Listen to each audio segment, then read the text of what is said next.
Hello, hello, and good morning, world, and welcome to the Early Morning Sports Talk podcast.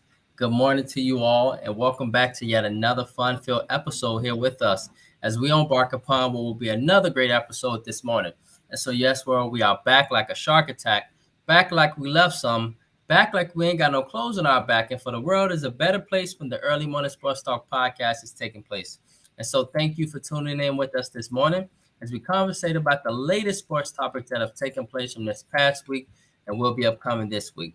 It is always a blast to have you all tune in and participate with us every weekend. As a reminder that every week we always like to begin our podcast by reminding our audience that the Early Morning Sports Talk podcast can be found on Facebook via the Early Morning Sports Talk podcast community page, on Instagram at the Early Morning Sports Talk POD, on Instagram at the Early Morning Sports Talk POD, YouTube, Apple Podcasts, and Spotify as the Early Morning Sports Talk podcast, as well as our own Facebook pages via Brandon Price, Jamar Goodman, Ian Jones, as well as our guest for this weekend, Mr. Frank Noxis. Today is November 18th of 2023, and we have seen yet another fascinating week in the sports world, where the LA Clippers and star shooting guard James Harden have had yet another bad week of chemistry, dropping 6 in a row, standing at 0-5 until last night, in which they rebounded at home with a 6-point win over the Houston Rockets. However, this is still having people truly wondering, fellas, is it chemistry or is it simply James Harden being truly a cancer, as has been his narrative for quite some time now? The LA Angels outfielder Shohei Ohtani won his second AL MVP in 3 seasons, and what was viewed by many in the baseball world as one of the greatest seasons in MLB history, according to many, especially for a MLB MVP type season. And so this is great for the Angels. It appears definitely, gentlemen, that these two guys for the LA Angels get a lot of accolades.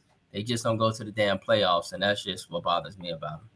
Anyhow, on the other hand, the once impressive Sixers have lost 2 straight, but have rebounded, and they have caught the attention of the NBA in a fun, high-scoring affair type of ordeal.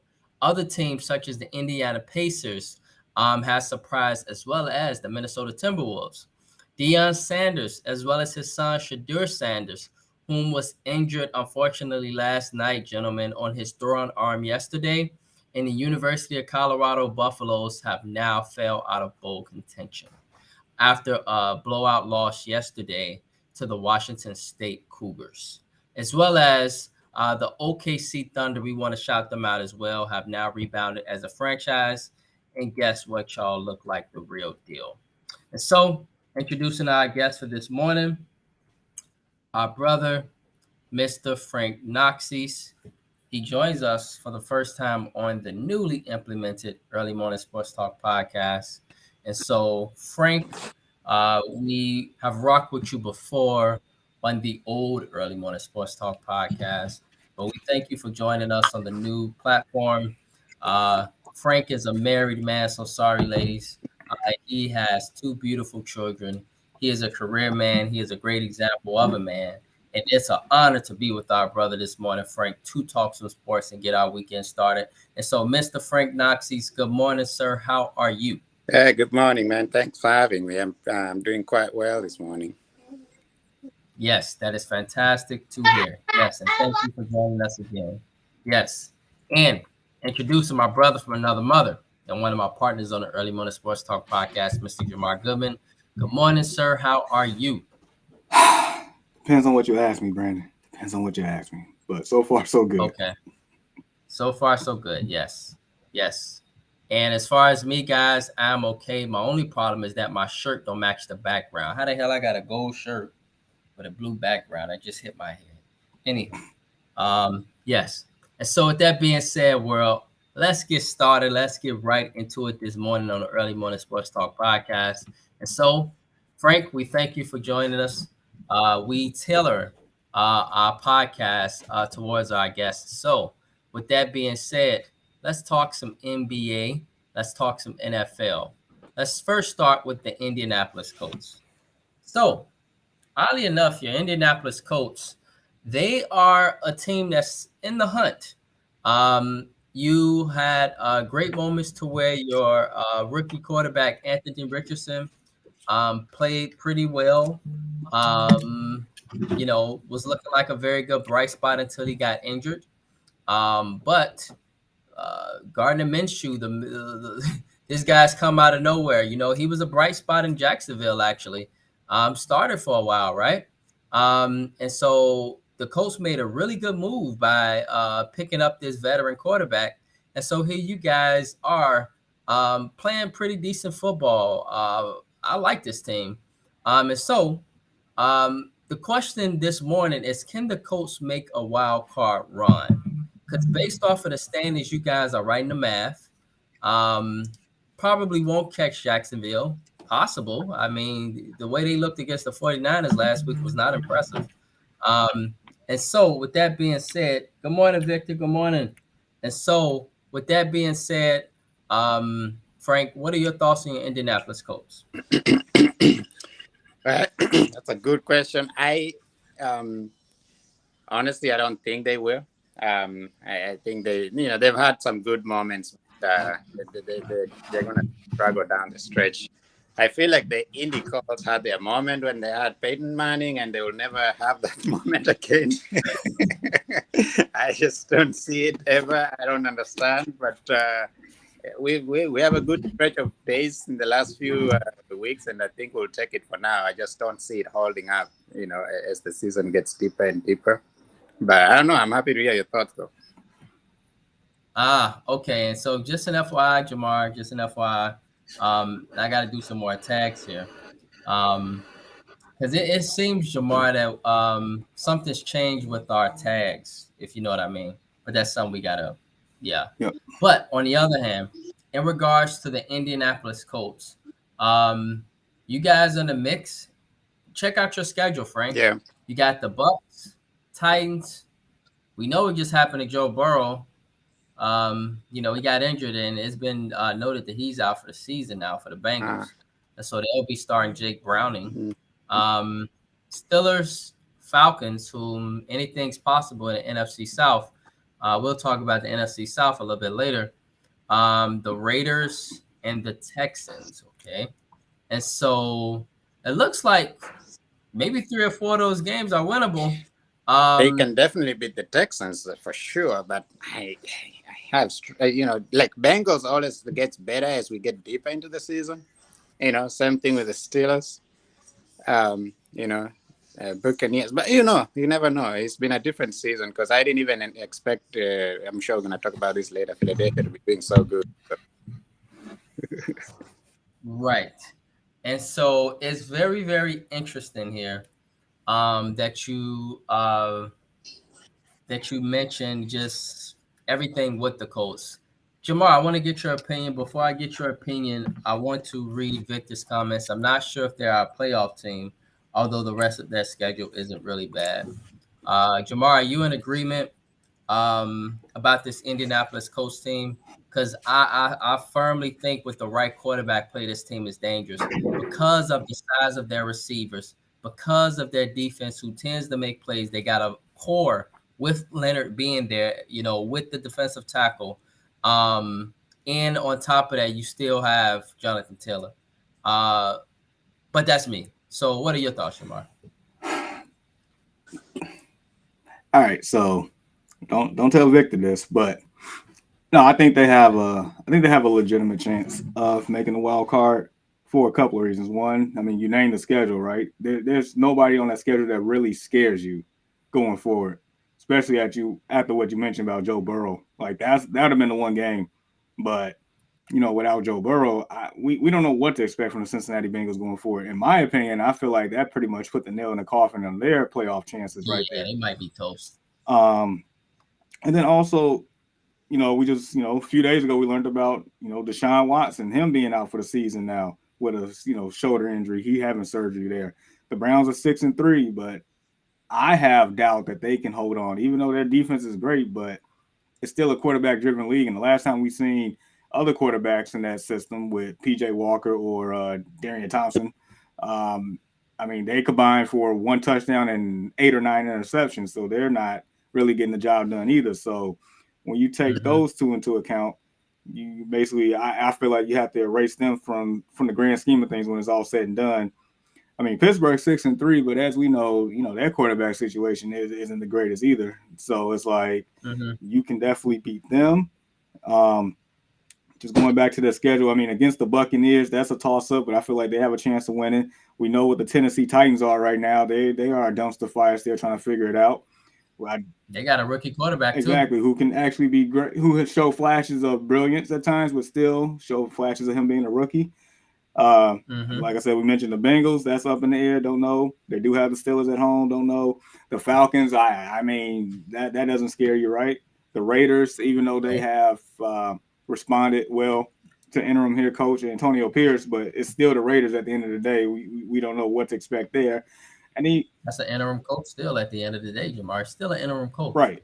And still you got Aiden O'Connell at quarterback. So I don't know. Exactly. And then you got the Texans at the last game of the season, which the Texans has been hot recently. They have definitely done things that, but it's still a division game. So that can go either way. So based on what's happening here with other teams and based on their schedule and based on their play, because like you said, the defense is great. They have playmakers all over the place. You got Shaq Thompson. You got Franklin, who's leading the league in tackles. You got Kenny Moore out here being a pester of a corner out there. You have these guys on this front four that can get after the quarterback at times. You have Minshew Mania on the other side that can definitely win you games at a blink of an eye.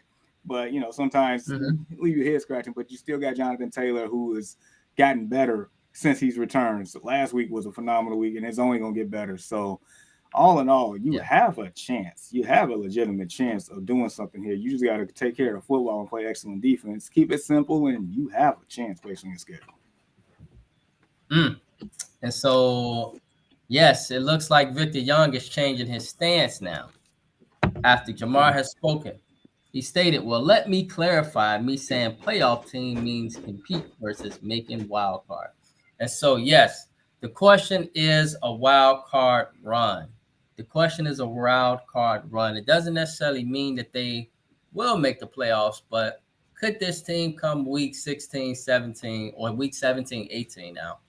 Could this team week 17 or 18 be right there, Frank, in the thick of things, possibly with an opportunity to sneak in? They are 5-5. They've won 2 straight. And as we pointed out within the schedule, it's not the absolutely most scary schedule in football. It's just not, And so, and the great thing about it is that even if it's the Texans, y'all, the thing about it, Frank, is that this is still a rookie quarterback. I mean, I know we'll talk about him shortly, but at the end of the day, he's still a rookie quarterback. And that could be a pressure game because we point this out here on the Early Morning Sports Talk podcast, right, Jamar?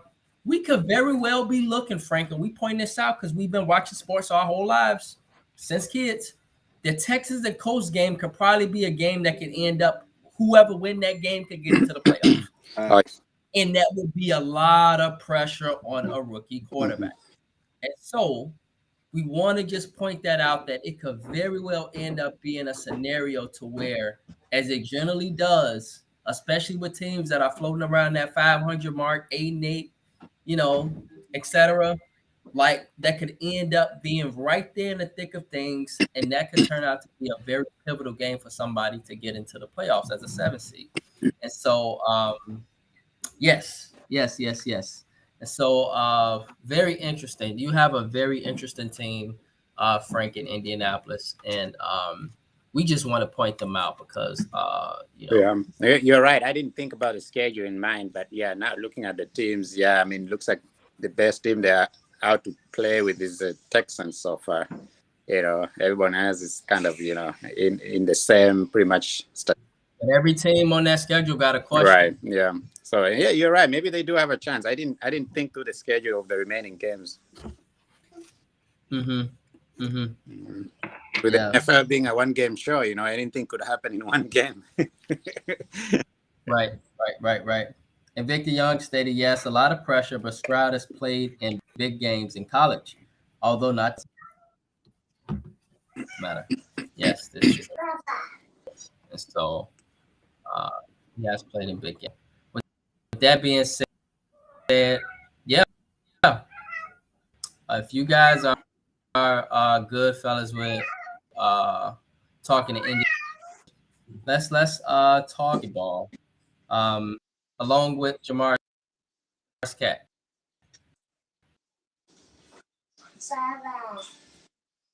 Mm-hmm.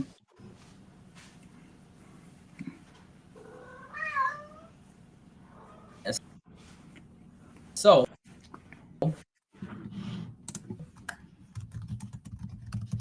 Frank. Yeah, I can hear you. What's up? The Indiana Pacers.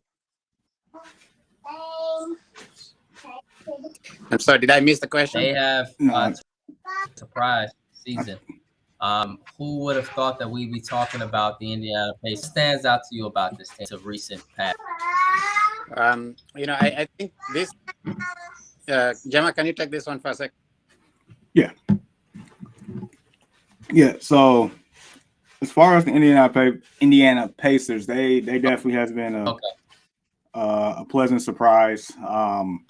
I think it all starts. It might be as far as the Pacers, they've definitely been a pleasant surprise, and it starts with Tyrese Halliburton. Like, that man has like basically elevated that team to a level that,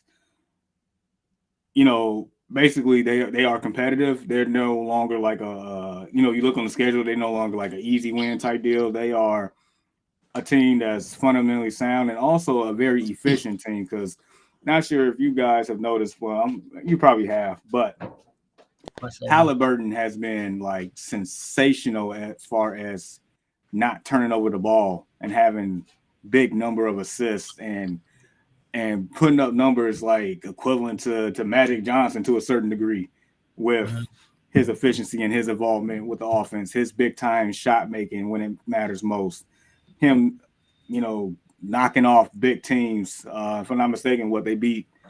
Didn't they beat the Sixers lately? If I'm not mistaken. Yeah, they beat the Sixers, yeah. Who pretty much had the best, record in the Eastern Conference. I mean, all in all, this Pacers team, like, they're fun to watch. And the last thing I'll say in regards to the Pacers, it's rare that you actually see a trade in sports that actually works out for both teams. Mm-hmm. But trading Sabonis for Halliburton, that has worked out for both teams like no other, and that's very rare. So yeah, Indy. I mean, 7-4 right now. Yeah. I mean, it's a good time to be a Pacers fan. I tell you that much. It's better than being a Bulls fan right now. But that's a story for another day. Yeah. Being a Bulls fan right now is rough, man. We're 4-9, Frank. Hey, you can always switch back and forth between who's doing well, Right. Then such a neighborhood corner, so you can switch, go to the Chicago games when you need, or come to the Pacers when you need. Right. But I think the Pacers have been the best surprise of the season so far. It's a young season. Yeah. It's a young season, so we'll see how things turn up as the games get more heated and more meaningful. But I think Obi Toppin and Halliburton, everybody on the team has just literally stepped it up. No, it's including, I'm surprised by Buddy Hield, right? Because he's not having like a stellar season, but they're still doing so good. And he's arguably, hang on a second, he's arguably their best scorer in terms of sharpshooting, right? So when he hits up, I mean, it's going to be on. So they have a really good chance this season. Yeah. It is very, very interesting with the Indiana Pacers fellas to see what they are doing. Young, exciting team. The one thing I want to point out, Jamar, is that the Pacers actually can put up buckets, bro. Like, they can score with other teams, like, you know what I'm saying? Like, kind of remind you of like Sacramento almost. Like, you got to put up 115, 120 plus points to beat them. Literally, the Sixers, beat them like 130 something to 120 something in Philly, right? That was a few days ago, right, bro? Right. And then the Pacers came back and got them back, and they beat them like 126 to something.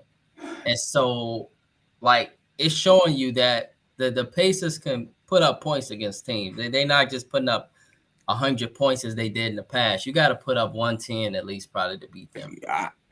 What's wild is I'm as you were saying that, I was just checking the points per game. I didn't realize the Pacers are number one in scoring. Yeah, they're the number 126 and a half. 126 and a half. Wow. Yeah. That's what I'm saying. They putting up buckets, a lot of them. The challenge they have though is the defense is not so great. So they're putting up a lot of points, but they're also getting scored on. So they're sort of playing the Golden State type of game, but like Golden State to step it up when they needed to defensively. But the Pacers are like 28 in defensive rating, so their defense is gonna come in handy later in January and February, But so far, scoring wise, they're like crazy good. Yes. And so that's showing you some that the Indiana Pacers are definitely putting up points, and that's exciting. It's really good for certain teams, y'all, to be good in the NBA. And when the Pacers are good, it's just good for the NBA, man. It's really good for the NBA because of the battles with Jordan, with Reggie Miller, the legend. We know about him. Like, it's really good when the Pacers are a team that's standing out. And that even gets into the playoffs. And so I'm rooting for this team. I really am. And so I hope that things continue to progress and get better for the Pacers as the season continues, because they can score points. They put up a lot of buckets. And 126 and a half, that ain't nothing that's telling you something. That's, Jamar, that tells you a lot. That tells you a lot. And so if they remain healthy, that chemistry is only going to get better. Facts. And you're gonna say something, because I was just gonna say that in regards to Tyrese Halliburton, I'm thinking he's that dude that's up next, Jamar, if you know what I mean, bro. Like that dude, you know what I'm saying? No, I'm in agreement with you there, because it's like we knew that he was good as a rookie, and we knew that there was potential there, but you hardly it's I don't say you hardly ever see it, but it's like you more so want to like see it blossom first before you even like call them, and we watching it like before our eyes. Even Victor's comment said his numbers are great with players no one would talk about minus him, so he's legit. Oh, that's a fact, Victor. Yeah. Because I mean, if you ask the average NBA fan, like name 5 or 6 players on the Pacers, you can't do it. But all in all, we know that they have Buddy Hield. We know that they have Miles Turner, who is, I feel like, is a pretty good rim protector. But I agree with Victor when he said last week that his rebounding should be a lot better than what it is. But I know, all in all, the defense got to get better, and that makes me think that the perimeter defense probably hurts the most, more than anything, instead of the interior. So maybe they make a move at the deadline to bring in somebody like that. But nevertheless, like you said, Brandon, like when the Pacers are good, it's definitely good, for the NBA. Just certain teams, when they're relevant, it just, brings up more ratings, even though the Pacers are in a mid-size, metropolitan area, not more so a large market, but still like Pacers still bring in a fair amount of audience to the NBA once they're good. And they do, right, fellas, because we always think of the Pacers Knicks. We always think of them battles with Reggie Miller versus them battles, Jamar, they help the brand of the Pacers. Like the battles with Jordan, the battles with the Nets back in the day, they've even had battles with LeBron, both in Cleveland, that's true. Miami. The Paul George era, yep. You're right, Paul George. Right. Paul George era. And so it definitely helps. And so I'm very interested in this team going forward. And so let's see how they do, y'all. Let's see how they do. And so with that, fellas, if you guys are ready, let's now progress to NFL reactions and overreactions. So what I'll do, Frank, is I'll speak with Jamar. He'll go first, and then you'll follow up. And then for our couple viewers that's with us this morning, you guys can feel free to give us your thoughts as well. We appreciate your interaction. And so, NFL reactions and overreactions, week 11, let's go. Jamar, is it an overreaction to think that the Buffalo Bills, after this week loss to the Denver Broncos, sitting at 5-5, and its tough upcoming schedule, are in grave danger of missing the postseason, and which would be a disappointment for this season? No, it's not an overreaction. What is what's the famous line for the this personality Bubba Dub be saying? Trash. They're trash. Look, look. I mean, I've been saying it like on a weekly basis about this Buffalo's Bill team. I feel like they're frauds at this point. They have regressed in the last year and a half. They are not the same team. There's no way that you should be losing to the likes of the New England Patriots. You should be losing to the New York Jets with Zach Wilson, their quarterback. You losing to the Broncos, even though the Broncos have played well in the last couple of weeks, but still, that's a game you're supposed to win. There's no way that you lose to the Broncos and Stephon Diggs has one catch and you got his brother out here tweeting and stuff, talking about he needs to get up out of there. Like, it is bad. Like, you have to fire the offensive coordinator because Josh Allen keeps turning over the ball. Like, what kind of scapegoat is that? Why are you firing the offensive coordinator like he can control Josh Allen for turning over the ball 14 times this year? Like just right. And on top of that, Jamar, like, you can control the special teams for having 12 men on the field. That's who should have got fired. Exactly. It's like, bro, like this team they're broken. Like, I know we call the Cincinnati Bengals a broken offense first, in the first couple of weeks of the season, but this right here, this is a whole nother level. Like, we expected so much more at the Buffalo Bills. And I keep saying, like, every week, like, I don't even think they're a top 14, top 5 team, top 6. Like, check the standards. They're not even in the playoffs right now. So, yeah, they're in danger. Yeah. Good morning to our viewers. We just want to point out the Buffalo Bills. So, Frank, is it an overreaction to think that the Buffalo Bills, after this week's loss to the Denver Broncos, sitting at 5-5, and with this tough upcoming schedule, are in grave danger of missing the postseason, and which will be a disappointment for this season? Actually, yeah, I don't think it's an overreaction. And not only do I not think that, I don't think they'll make the playoffs, actually, because, hey, NFL is a competitive league, and you lose 3-4 games, you're way far from making the offseason. And there are so many turnovers every night. It's crazy, which is quite strange. So I don't think they'll make the playoffs. It's not a surprise. I don't think they were ever good last season. They got lucky, but yeah, it's not an overreaction at all. All right, let's add in a different window here, fellas. Let's just talk for a minute. Is it an overreaction, Jamar, to think at this point that the championship window for the Buffalo Bills has closed at this point? Or is it still open with Josh Allen?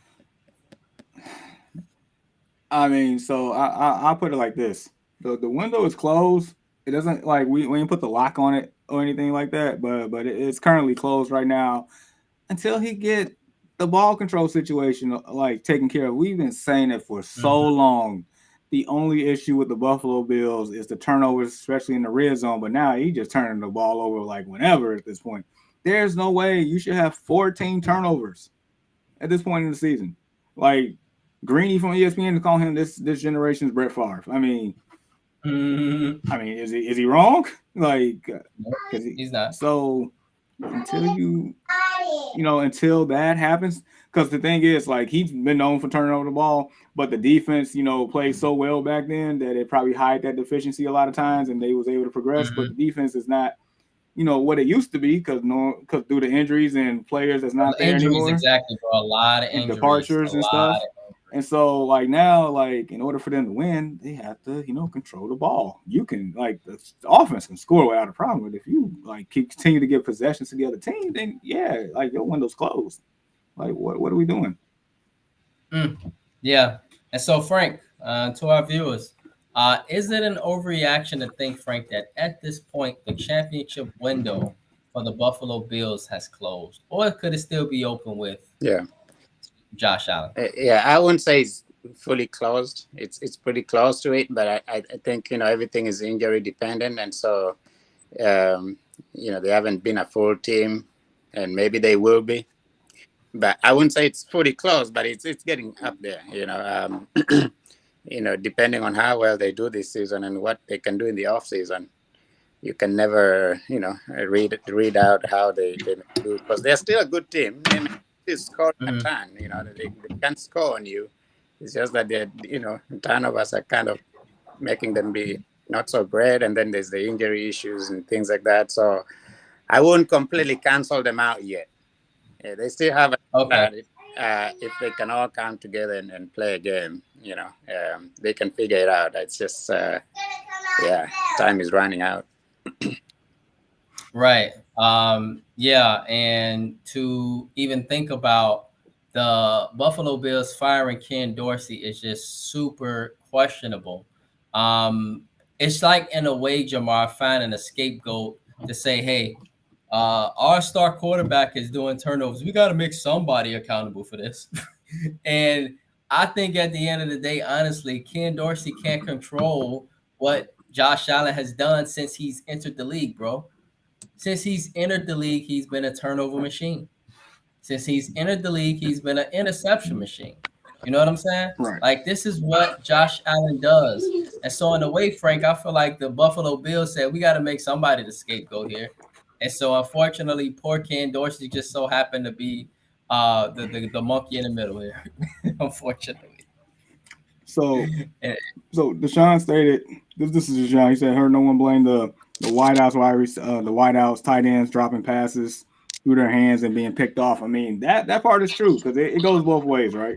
If your wide receiver's not helping out the quarterback and doing stuff like that, I mean, that definitely goes towards, that's part of the blame. But at the end of the day, it goes on Josh Allen. Now, I would say not all 11 picks are on him, but shoot, I feel like all 3 fumbles are on him. That's for sure. So, I mean, at the end of the day, turnovers just is what's killing this team, without a doubt. Yep, turnovers. And, I understand your point, Deshaun, definitely.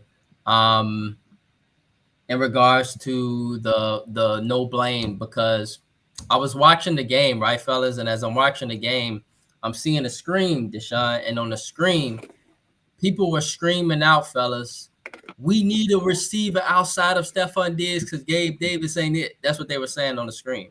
And so it's very interesting with your timing, Deshaun, of you stating that no one blamed the wideouts for dropping passes, because Gabe Davis has definitely been dropping passes. But on the other hand, I put the blame on Josh Allen here and possibly Ken Dorsey. This is why they probably fired him, because of, number one, Stephon Diggs being disgruntled. Him getting, this supposed to be your star receiver, right? This supposed to be your franchise go-to guy, and you throwing him the ball one time. Literally giving this man one reception. It's a joke. And let's not even mention the last 5 games. When he's touched the ball, they've won. When he hasn't touched the ball, look at the numbers for the last few games. They've lost.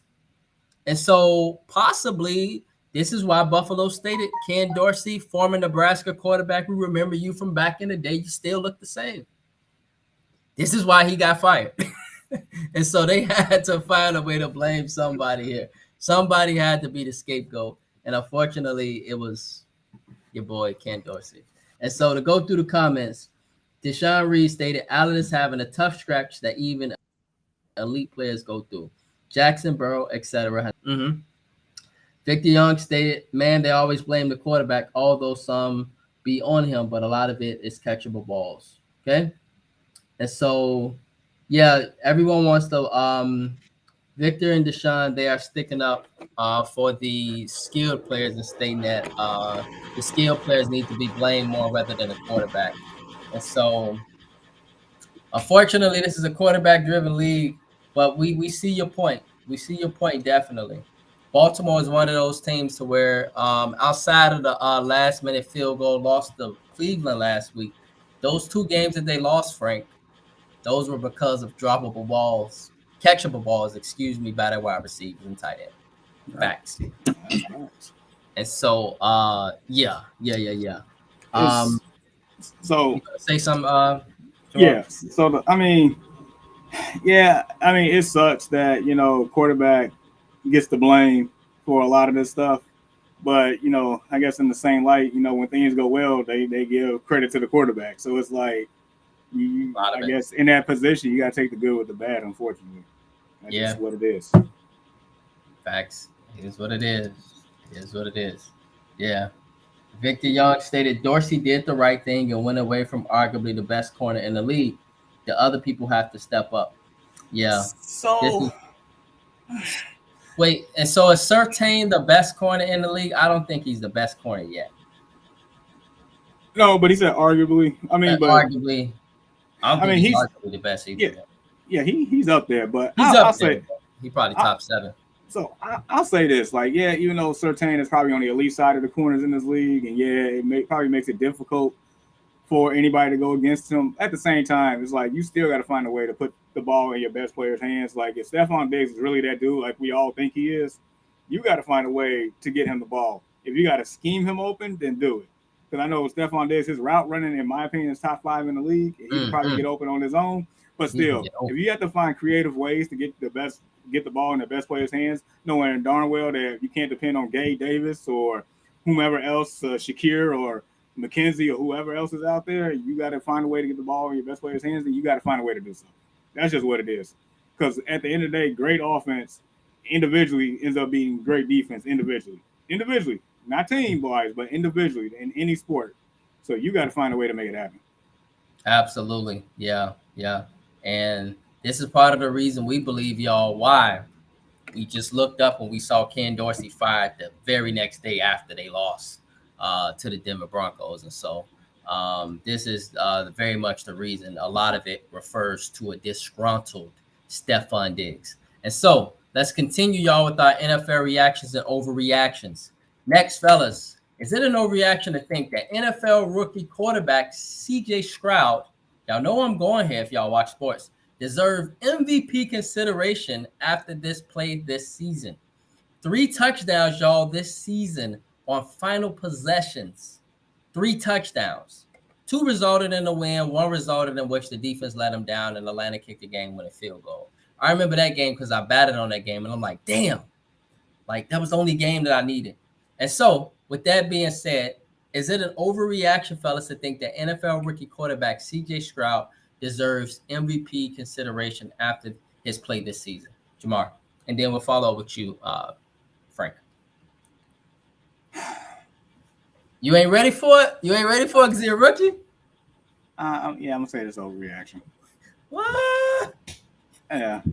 I'm going to say this over. I get it that, you know, the MVP is a quarterback award these days. The last, 9 quarterback award winner is Adrian Peterson almost a decade ago at this point. I get that. But, okay. And I understand that, you know, the play has been very efficient for him and he's doing all this stuff. But I would say, please pump the brakes on that because there's other guys that's probably more deserving than him this year. When you got Lamar Jackson out here that's been balling with that Ravens team, you still got Mahomes doing his thing. You still got Jalen Hurts doing his thing. I mean, Christian McCaffrey at one point in time. Okay, Jalen Hurts, definitely. Christian McCaffrey at one point in time was just tearing it up at one so. I cannot give CJ Stroud MVP consideration yet, unless the only way I can do that if that Texans team ends up winning the division and getting a top 3 seed in the AFC somehow. That's because winning matters. So Jamar, you my brother. You telling me if the Texans don't make the wild card at least, no. that he don't get MVP consideration? I'm saying he has. They got to win the division. Yeah, he has to win the division.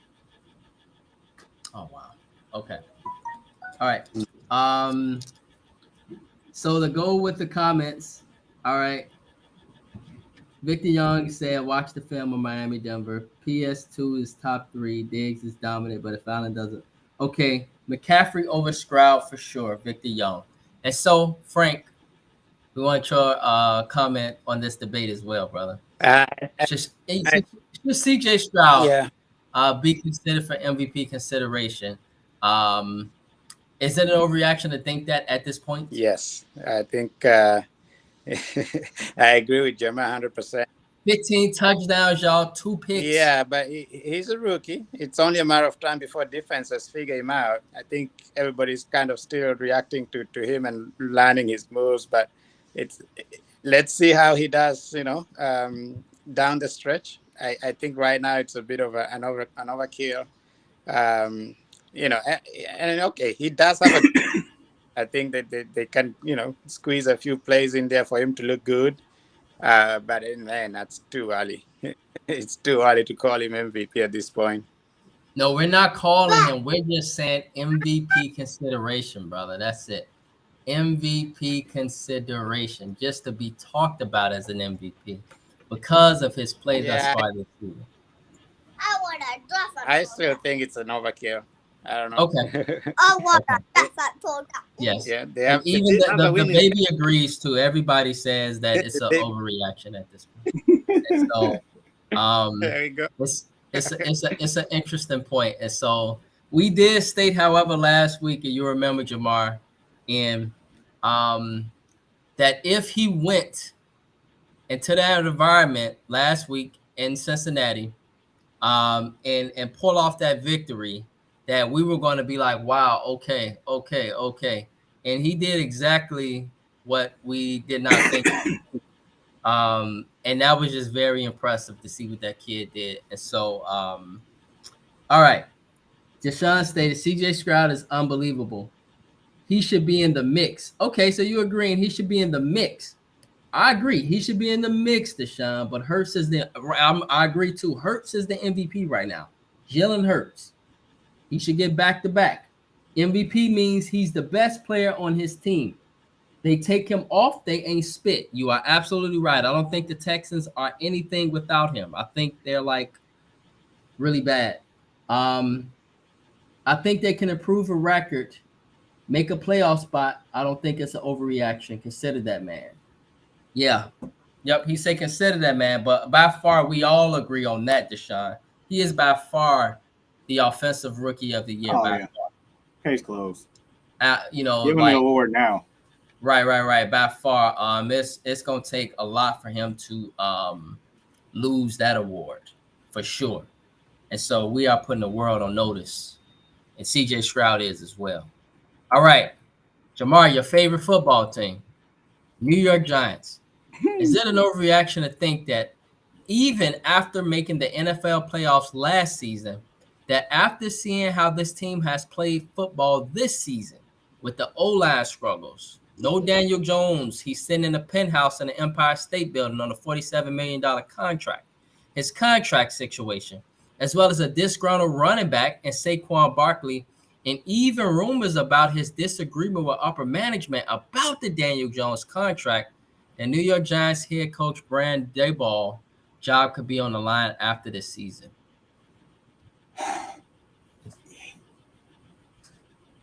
I want to say this is an overreaction as far as Daboll's job, and that's the main reason is because we saw him, metaphorically speaking, turn water into wine last year and got that team to the playoffs with a Danny Crimes that we know is pedestrian at best, but got them to the playoffs, got the best out of Saquon Barkley, got the best out of their defense, the rest of them wide receivers that we just pick up off the YMCA and your local Walmart to come play for the Giants at this point. I mean, so yeah, everything at this point for the Giants, they just going to end up with a top 5 pick, but I think Daboll's influence on that team, especially last year, it's probably going to keep his job safe for another year.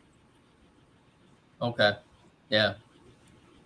So, Frank, if you didn't get the question, okay, is it an overreaction to think that even after making NFL playoffs last season, and what you remember, Frank, the New York Giants upset Minnesota in the wild card, went to the second round, played Philly. Nobody expected this. That after seeing how this team, however, has played football this season with the O-line struggle, no Daniel Jones, the contract situation, as well as a disgruntled running back and Saquon Barkley, and even rumors about his disagreement with upper management about the contract for Daniel Jones of $47 million this season, that New York Giants head coach Brian Daboll job could be on the line after this season. And the reason why this is asked is not necessarily because of the football on the field contribute, but that upper management part is scary, that disagreement there. So what's your thoughts? I don't think it's an overreaction. It's possible. Okay. They only won 2 games You can, you make playoffs and then you come back and win 2 games so far in the season. Somebody's gonna lose their job. They're gonna take it off on someone, and usually it's the Right. That's a really good point, right, Jamar? Somebody generally is always the scapegoat. And the question in New York, is it going to be Danny Crimes? Right. Is it going to be somebody gonna get something gonna happen? Should be the GM. It's not an overreaction, definitely. It's gonna be some changes going on there. It's a big market, so Right. That's a good point too. It's New York City. New York, they scream a lot, well, especially when the team lose. And so we will see definitely. And so yeah. Okay, so Victor Young is sticking up. He is sticking up for Danny Crimes. Wow. So to respond to that, I mean, excuse me. I mean, is Danny Crimes, or I'm sorry, Daniel Jones, the worst quarterback we ever seen? No, he's not. Have we seen flashes of brilliance? Flashes, keyword flashes? Yeah. Last season, seasons ago, yeah. But I mean, yeah. So I mean, I agree. He isn't like, great, but he isn't like super terrible either. But I mean, for the amount of money that he's getting paid, the production doesn't match the payout. Yeah, I think that's probably the biggest issue with that overall, right? I think we all can agree the payout, what he's getting paid based on his production and his career, does not match. But at the end of the day, right, you get paid what the market allows you to get paid. So that's what it is. He's a good beneficiary of the New York market for sure. But my biggest thing with him, Victor, is Saquon Barkley. That's your best player. That should be your priority. Danny Crimes, no disrespect, but he made his money off of Saquon Barkley. You know why, Frank? Because you got to respect Saquon Barkley. From there, you run the play action, okay? People got to respect your running back. And what you have in Saquon Barkley back there, it opens up everything for you to just roll around, hit your tight end, hit a wide receiver, cutting across the middle ball. Yep. That makes your job very easy. And he hustled that. I mean, shout out to his agent. $47 million in the New York Empire State Building penthouse. We don't have the evidence that he lives there, Jamar. We just suspect that he lives somewhere in the skyline of New York City with that salary. Yeah. You would agree? I agree. Kingpin. He lives next door to the Kingpin. That's all I know. Right. And so, he's benefited very, very much off of Saquon Barkley, Frank. And so that's why the nickname is Danny Crimes, because it goes with the Wall Street people that commit crimes based off of the market that they in. Oh, man. So, yeah. We appreciate y'all commentary. Saquon can't even get going with that line. They are bad. They are terrible, man. They are terrible. They make our line excellent. That says a lot. Right. And just shout out to the New York Giants organization for the allocation of money. If you would have gave him less money, you could have put more money into that O-line. You could have did some other things to fix up that team, but they paid Danny Dimes, aka Danny Crimes, aka Daniel Jones. And so with that being said, fellas, let's progress to talk about some other NFL reactions and overreactions. Fellas, is it an overreaction to think that at this point the trajectory for the NFC South will come down to an NFC South championship game in the final week of the season, or possibly the last 2 weeks of the season, with the winner likely having a losing record or being above 500 by one game? And so, as example, Frank, I don't really have to explain it to Victor. Maybe as well. As example, Frank, 8-8, okay, NFC South, Falcons, Buccaneers. Is it likely that, based off of how they're playing, that it could come down to an NFC championship or NFC South championship game in that final game, just based off of how these teams are looking? They are both they are all where we expect 5 and 6. Right. So, yeah. instead of 4-7. So is it likely that this could happen? And so that's minus the Panthers. But based off of the NFC South, the Falcons, Saints, and Bucks are just right there in the same boat. And so, Jamar, what's your thoughts on this? No, definitely not an overreaction. I mean, look, a couple of years ago, we deemed the NFC least because of that example. And, ever since then, look how good that division has become. About a decade ago, we kind of seen the same thing with the NFC West and how terrible that division was. And then all of a sudden, the birth of Russell Wilson and everything else transpired going forward, and the Niners. I mean, with this one here, I'm gonna just list off these quarterbacks in the division, and you let me know if it's not possible. You have Derek Carr, you have Baker Mayfield, you have Shane Falco, also known as Taylor Heineke, and you have Bryce Young. Enough stated. Here you go. Right. Yeah. And Victor Young stated absolutely they're all the Pretty same much. team. Man, you put that together well, Victor. Like for real, bro. Frank, your point. I mean, your Yeah, no, I comment. agree. It's a toss-up. I know those guys can, you make it out. So yeah, definitely, it's not an overkill. Right. Yeah. Yep. All right. And so lastly, we always like to end our NFL reactions and overreactions with something funny. And so, Jamar, is it an overreaction, brothers, to think that after Trayvon Diggs' recent tweets in defense of his disgruntled Buffalo Bills wide receiver brother, Stephon Diggs, that it is evident that the Diggs brothers likely have a family group text message that they talk crap on every day about the Buffalo Bills? Is it an overreaction? No, not at all. I'm pretty sure that Stephon has a lot more to say than he wants to say in the public eye about how he feels about the Buffalo Bills. And there's been times over the last 2 or 3 years that probably leaked out in his Twitter account about how he felt, but he probably has a lot more to say to his brother in these private text messages than he does publicly. So therefore, no, I'm pretty sure Stephon Diggs probably feels the same way with a lot of Buffalo Bills fans and just general people do about his own team. So. Right. Shout out to family group text messages, by the way. And so, Frank, yes, is it an overreaction that after the recent tweets in defense of his disgruntled Buffalo Bills wide receiver brother Stephon Diggs, that the Diggs brothers likely have a family group text message that they talk crap on every day about the Buffalo Bills, etc.? Here's what I'm going to say. Did he come back and say his Twitter account got hacked? Generally, they say that a lot. No, definitely. It's not an overreaction because if you can come out publicly and say it in a public platform, then who knows what else you're saying when nobody's paying attention. So that's going on. Yeah. If he came back and said it was hacked, then it's a different story. Yeah, but he didn't say much to that extent. So.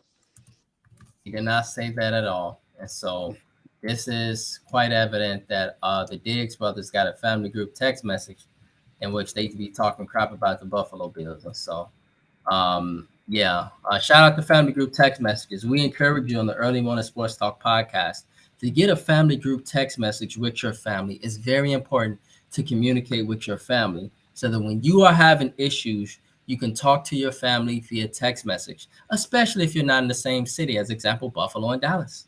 Okay? Get a family group text message. That is the message for this morning on the Early Morning Sports Talk podcast. All right. Let's talk about some notable college football matchups.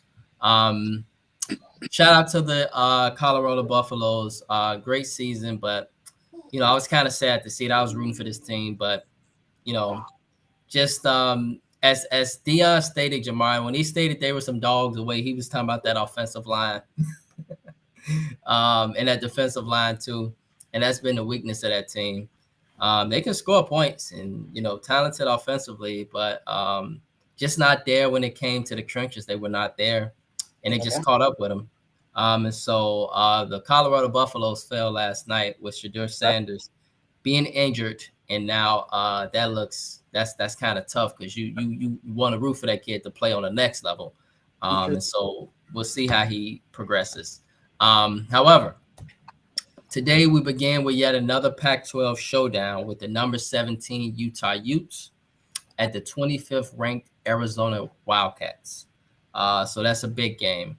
UCLA fell out the rankings last week, got the loss. And USC, they're 27th, just right there on the door, knocking into the top 25 just because of their schedule, and they got Caleb Williams.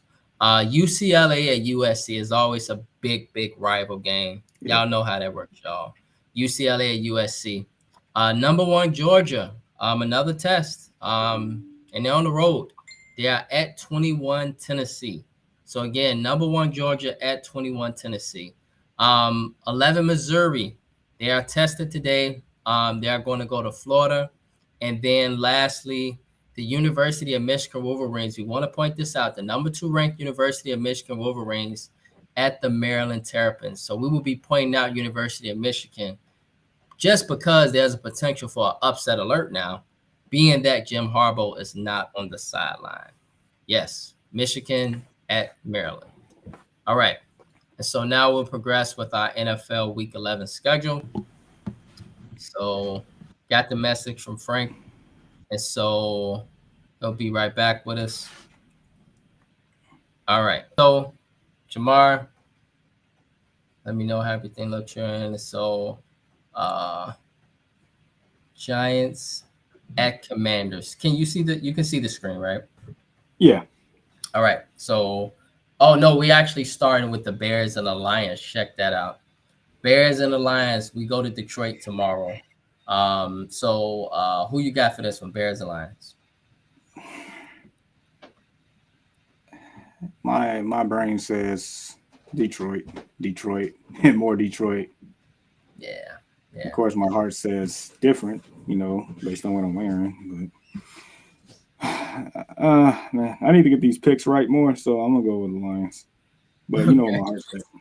Right. Justin is not starting tomorrow either, right? No, he's starting. He's back. Okay, he's back. Okay, it's gonna be interesting. He likes to run all over Detroit. He be running all over that field in Detroit, so it's gonna be interesting. But common sense says go with the Detroit Lions. They are the better football team. So yeah, go with Detroit. Well, if you guys are watching, give us your picks. Who you guys got, the Bears or the Lions? You gonna go with your heart? You gonna go with the team that appears to be better? Or do you guys firmly believe that based off of the intangibles with Justin Fields coming back, that the Bears could actually beat the Lions? All right. The Giants at the Commanders. Who you got for this one, Jamar? Commanders. Okay. All right. Yeah. And Frank, who you got for the Bears and Lions? Detroit. I think. All right, Detroit. They're playing much better than the Bears, so I'll pick Detroit. Okay. What about the Giants and Commanders? I mean, that's obvious. Commanders. Giants have got to figure out. So you guys are going to pick against Tommy DeVito, the son of Danny DeVito, really? University of Illinois starting quarterback, Jamar, that went to Illinois and now is the starting quarterback for the New York Giants in place of Danny Primes. They coming up shorter than 5 Danny DeVitos. That's what I'm gonna say. And yeah, he's short too, man. This kid for the New York Giants, he's a little guy. But I mean, I see why you guys picked him, man. It's gonna take a miracle, man. Go ahead, Frank. That's so cold. You guys gonna say something, Frank? No, go ahead. So okay. All right. Titans at the Jaguars. Jamar, who you got? I'm taking the Jags. I know it's a division game. I know Derrick Henry historically has his way, but Jags they're a better team all the way around. So yeah. Frank.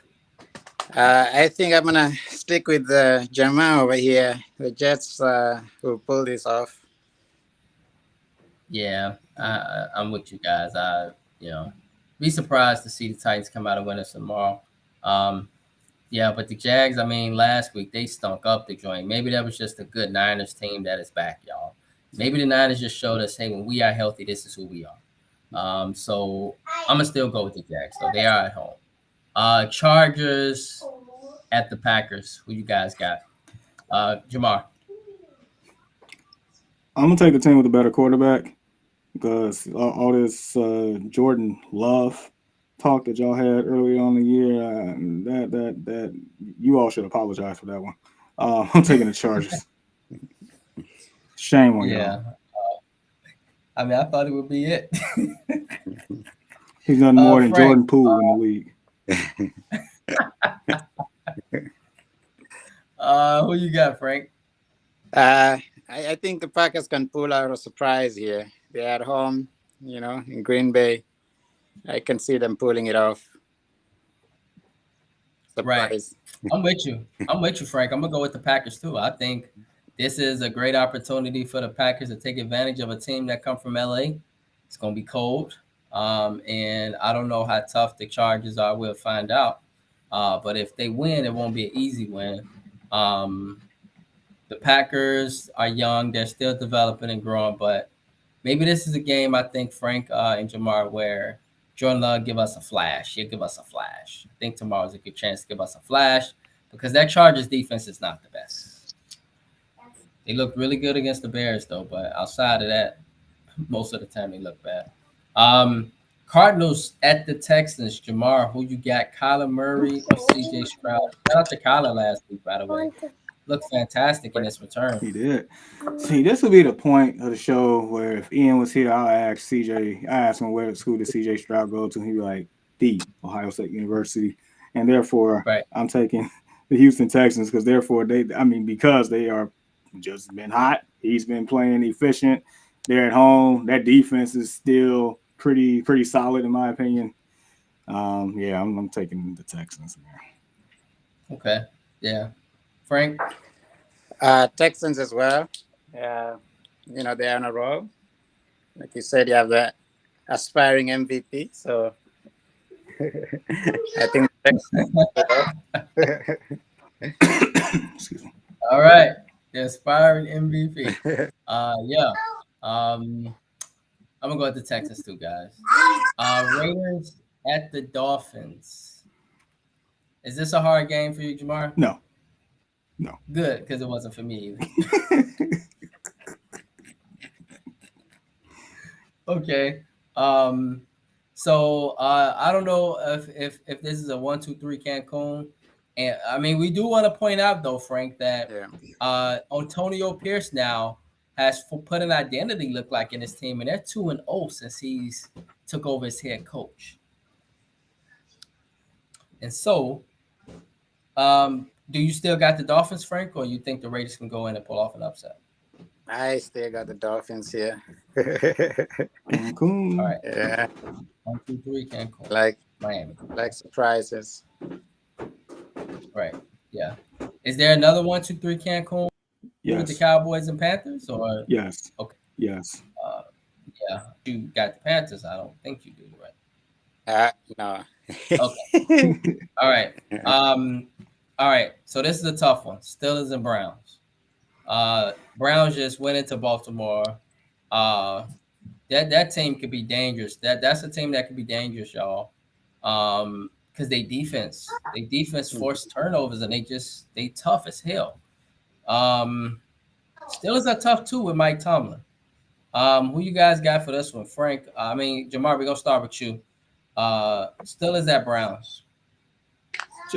Just want to point out this is the lowest over under that Vegas has put on a game, and I think in the last 10 years, and the last time a game, which is 32.5, which is very low. And the last time they had a over under that low was these two teams, coincidentally. With all that being said, I'm gonna say by default. I can't say by default, but I'm gonna take the Steelers because I kind of have to believe more in Kenny Pickett than whoever is starting for the Browns. I gave you the stat earlier, like the backups gave quarterback I mean, TD to interception ratio is like 1-9, like one touchdown to like 9 interceptions. I can't do it. Show Yeah. me first. And Deshaun Watson, man, he's disappointing, man. Like, get on the field, bro. But you know, he's battling stuff, and so. But the Browns' backups have been tough. You know, I thought it was over for PJ Walker, but here he is. And it's likely that he'll be starting tomorrow, right, Jamar? PJ? Probably. I don't think Yeah. it's Dorian. So Right, because I know they got a third quarterback too. But he looks terrible, so it got to be PJ Walker. And so, Frank, who you got for this one? Still is the Browns. And that's a tough one because you know, when the Steelers and the Browns play, it don't matter who's at home and who's on the road. They've got fans traveling back and forth. Yep, big rivals. I think I can see the Browns maybe squeezing in a win, but this one is almost like a toss-up. But I'll stick with the Browns being at home, maybe. Yep, I'm with you. I think the Browns forced Kenny to a late turnover. I think the Browns went by a field goal. Yeah. Yeah. Bucks at 9 is Jamar. Who you got, bro? oh, I'm considering Cancun on this one. I mean, I was going to pick the Niners too. What about you, Frank? Maybe the Niners. I don't know. I don't know who's got the better record. I haven't captured. Let's see. The Niners got the better record. Yeah. The Bucks are, I believe, 5-5 or 4-6. One of They part of the NFC South that Victor said all teams are the same. Right. You know, so you know they're in the NFC South, Frank. Yeah. It's not I'm gonna go ahead and pick the Niners. I see them. Yeah, I mean they're doing pretty good. okay. Yeah. Now the Bucks do got a good defense. I like their defense. Their defense keeps them in games. Mhm. They do got Mike Evans, you know, and you know, they appear to have a little of an identity. You know, they got an identity. But they, you know, if the Niners are who we thought they are, and the way they looked against, you know, last week, I think Chase Young is going to be chasing Baker all over the field tomorrow. So yeah, 1, 2, 3, Cancun Niners. Jets, Bills. Okay, Jets, Bills. Somebody got to win this game unless they tie. So Jamar, who you got? Oh man, somebody asked me about this game yesterday, and I'm just like, I don't know who to pick. That's a man. When I say this is the toughest game for me. it is because we know for a fact the Bills should win this game without a doubt. Like, you know, without diving into things, just because Josh Allen is so much better than Zach Wilson.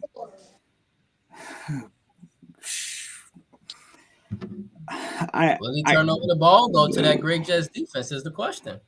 I cannot stomach picking the Bills on any other games for the rest of the year. I can't do it. Give me the Disney Channel. I can't do it.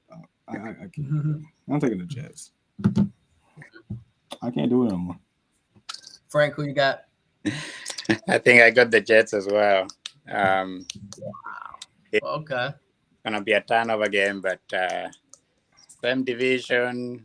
I think the Jets are like a game behind them, right? So they're gonna come out trying to fight for that number 2 in the division. So I can see the Jets putting it off, especially if those turnovers keep piling up on the Bills.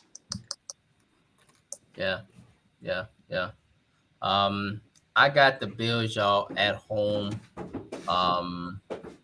I think tomorrow people really start to get upset in New York City, not Buffalo, New York City, because Zach Wilson probably allows the Bills to, you know, just get their win back. But if I tell y'all what, we saying this right now in the Early Morning Sports Talk podcast, the Bills lose this game tomorrow, they will have a losing record for the end of the season. But it's like we've been saying that like every week. If the Bills lose this game, then this is if the Bills lose it, and they keep losing these games that we keep saying. It's just it's infuriating. If the Bills win, good for them. And I'll probably at this point just pick against the Bills for the rest of the year. And if I lose on that, then so be it. I just can't do it no more. I feel you. I understand. Yeah, and I just think they're going up against a Jets team that's reeling right now, and Zach is just looking bad out there, and he looks. The question is who looks worse? I would say Zach looks worse than Josh, and so and that's even with the turnovers. That's crazy. So yeah, I'll take the Bills at home, guys. Seahawks at the Rams. Who you got? Who you got, Jamar? Your favorite quarterback is back. Okay, Matthew. Okay. Yeah, Matthew's back. I'm taking Seattle though. I'm just letting you know your boy's back. Oh yeah, I wasn't gonna take my boy anyway. I got Seattle. Frank, who you got? Seattle as well. Okay. Yeah. Gino, you gotta have a good game, man. Gotta have a good game. He had a good game last week and he put up a lot of points. That's the thing about Gino. He can look really bad at one moment and at another moment he can just put up a lot of buckets. So really good game last week. Good opportunity tomorrow against the Rams. Vikings versus the Broncos. The Broncos, y'all, are relevant again. I think they're 4-5. They are not what we thought they were going to be. This team appears to have some fight in them, and Russell is leading the show. And so, curious to know, Jamar, they are going up against Joshua Dobbs, who showed out last week, put on a show a previous week. He's 2-0 as a Vikings starting quarterback. And remember, we stated 2 weeks ago that we felt that the Vikings were a better team with Joshua Dobbs because he's not as stagnant as Kirk Cousins and he moves with the ball, which makes them an even more dangerous team. So who you got for this one, Vikings or Broncos? Man, this actually I'm actually intrigued to watch this game. If this was a month ago, nope. But things have changed. Sunday Night Football too, national game. Oh man, hold on, I got to stretch for this one. Broncos country. That's a hard pick. Let's ride. I'm riding. We ride this week. Okay, I can see that, but especially with the out they are there, they are at home. This is a big advantage for Denver always. And they knocked off some good teams lately. They haven't they beat Kansas City, they beat Buffalo. If you want to call them a good team now, but they beat them back to back here. I mean, Yep, they got some fight. Definitely. Frank, who you got? I think the Vikings. They're having a good season. They're on the road, but I think they can pull off a win. Yeah. Okay, and for me, I'm gonna go with the Broncos at home, y'all. I'm gonna go with the Broncos because I like Russell Wilson. I've been a fan of stating that I don't believe that the Broncos' problems was Russell Wilson. Everybody just jumping on Russell because it's a quarterback-driven league. Everybody jumping on Russell, but I was just saying that I believe that the other parts around him had to step up their game, which they weren't. But now we see it looks like, as of the last 3 out of the last 4 weeks, his team has stepped up. And here they are. So I got the Broncos ride, country Bronco ride. However, this is a big one, y'all. The Eagles at the Chiefs. Super Bowl rematch. Right? Big implications here. The Chiefs got something to prove. The Eagles do too. So, this is going to be a good one. Jamar, who you got for this one? Eagles or Chiefs? Get your popcorn ready, fellas. We're gonna see a good one here. But so even though this is a Super Bowl rematch, both teams are pretty much not the same team that last time these two teams met. Eagles secondary is not who they once were. They still a good team. They still an elite team, but that secondary is still suspect, very suspect. Chiefs defense has gotten a lot better since we've seen these two teams play.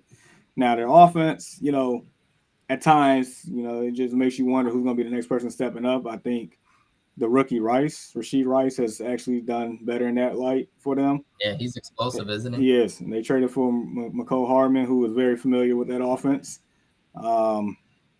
Isaiah Pacheco has been pretty well for them. And the fact that they're at home, and then I'm pretty sure Taylor Swift is going to be there, even though I think she's actually from Philadelphia, but still, she has every incentive to be there. So I'm taking the Chiefs at home. I'm taking Kansas City. Okay. Yeah. And also the brothers, the Kelsey brothers, this is another thing to watch. So I'm sure the mother's going to be there along with Taylor Swift, right? Mhm. So just imagine in the booth, Frank and Jamar, Taylor Swift and the Kelsey parents right next to you. It's a nice approval. Yeah. All right, Frank. Who you got for this one, brother? Eagles or Chiefs? I think the Chiefs will win this one. I actually have the Chiefs winning all the way. So I had them last year. I'm keeping them this year to win it all. I don't think if I had mentioned this before, but so it'll be an easy win for them. Philadelphia is going to go backpacking and wondering what the heck's going on. They're going to question their ability to beat the Chiefs, but it is going to be a good game to watch. Let's see how it turns out, actually. Okay. Actually, fellas, usually Oh, go ahead, Frank. I'm so sorry. I couldn't hear you. I was just going to say, I see it being a very high-scoring game. But let's see. We'll watch it. Okay. And for me, fellas, I usually never bet against Patrick Mahomes, but tomorrow I am. I think, or Monday, excuse me, I am. I think that the Eagles are a better team. They are stronger, actually, than they might not appear to be as strong as they were last year due to the secondary issues. But I think that secondary will continue to get stronger as the season progresses because they know how important they have to play. And so I got the Eagles, y'all, going into Kansas City and giving us something really good to talk about on Tuesday morning. I got the Eagles. Yes. So, world, that concludes our NFL picks for Week 11. Please be on the lookout. A lot of games that occur. Very exciting. A lot of good games. I'm definitely looking forward to this Eagles and Chiefs game. And so, fellas, as we head into the weekend, we do what's called final thoughts and shout out. And so, Jamar, as we head into the weekend, brother, any final thoughts or shout outs we head into the weekend? You know what? Let's let our guest go first on this one. Okay. Frank, go ahead, brother. I want to give a shout out to my brother from Los Angeles Clippers, Russell Westbrook. That guy decided he was going to come off the bench. It's a big thing to give up, man. In this extremely competitive league, he approached the team and said, I want to come off the bench. And, hey, they won a game. I think when they played in OKC, Harden used to come off the bench, right? Correct. Yeah. Yep. So they're switching up those roles. I don't know if it's going to be the reason they work out. On paper, that team looks really good. Even though James Harden is not the MVP he used to be, I don't think I think at this stage he's overrated. Yeah. I think that he's definitely a team. I don't know. I think saying he's a team killer is a bit of a stretch. I think he messes up a good team. So, like, he went to Brooklyn and they created chaos. He was in Philadelphia. He created chaos. Going way back when he was in OKC with what's his name? Kevin Durant. He had Kevin Durant, brother. Right. He had Thabo Sefolosha. Yeah. He had. It was just so much talent. James Harden. Russell Westbrook, Reggie Jackson. Right. It was a nice team. They just came off the finals, right? They played Miami. Yeah, and they broke that team up. That's gonna be a 30 for 30 when we a little bit older. Yeah. So I don't know what Westbrook saw and decided he wanted to come off the bench, but I was like, man, that's interesting. I didn't see that coming. But we'll see how they play in the next few games. Because the luck Right. they have is that the season is still early, so they can still squeeze in a stretch of wins, and then who knows what else can happen from there. True. Mm. Yeah. Yep. Jamar, bro. All right, so got about 2 or 3 things. First and foremost, shout out for to our guest for joining us this morning. He's always Thanks, Frank. a great supporter of what we do, and we do appreciate you. We really do. Second, just to piggyback off of this whole Clippers situation, because Brandon, as you know, Clippers have been one of my teams that I've always liked as far as a dark horse team. Until this trade happened, and you know how I feel about James Harden. And We remember the rant. Remember the rant before this trade happened. Before the trade happened, and then after, and you come to one of my dark horse teams and do. Man. The fact that Russell Westbrook reportedly that he elected to come off the bench. I don't know how 100% true that is, but I think he's more of a team player at this point in game, at this point in time, as opposed to the system, right? Because it's all about the system. Because he's definitely not a system player. He is the system, right? And it took a game-winning 3 last night for them to get their first win as this group, and I don't know, man. I don't know. But I'm gonna leave that one alone.